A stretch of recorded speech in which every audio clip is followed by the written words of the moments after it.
लाल जोड़ा एक डरावनी कहानी। धीमी हवा की साउंड। साल था 1996। जगह मिर्जापुर के पास एक छोटा सा गांव, धनकपुर। गांव सीधा सादा था, लेकिन जब सूरज ढलता तो हर दरवाजा बंद हो जाता। कोई नहीं जाता था उस टूटी हुई कोठी के पास। क्यों? क्योंकि कहा जाता था जो रात में लाल जोड़ा पहनता है वो कभी लौट कर नहीं आता। सस्पेंसफुल म्यूजिक की कल्पना कीजिए। शिवांगी नाम की एक नई दुल्हन आई थी गांव में। उसे क्या पता था कि उसकी शादी की सबसे प्यारी चीज, उसकी लाल बनारसी साड़ी, उसी की सबसे बड़ी दुश्मन बन जाएगी।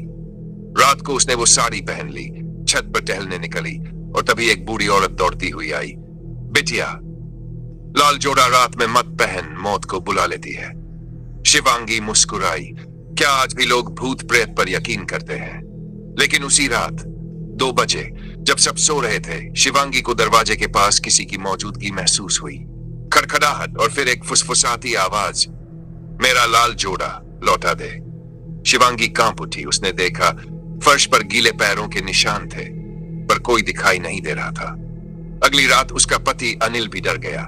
किसी ने उसके गले को दबोच लिया था, मगर कमरे में कोई नहीं था। पंडित दीनानाथ से पूछा गया। उन्होंने कहा वो रत्ना की आत्मा है, जिसे शादी से पहले ही जिंदा जला दिया गया था।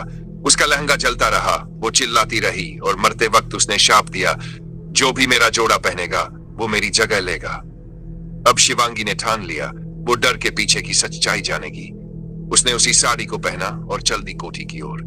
कोठी वीरान थी, दीवारें जली हुई, हर कोने में राख। और फिर सामने आई एक परछाई, चेहरा जला हुआ, आंखें लाल, और आवाज गूंज उठी, तूने मेरा जोड़ा पहना, अब मेरी जगह ले। शिवांगी ने अपनी माला निकाली, मंत्र पढ़े।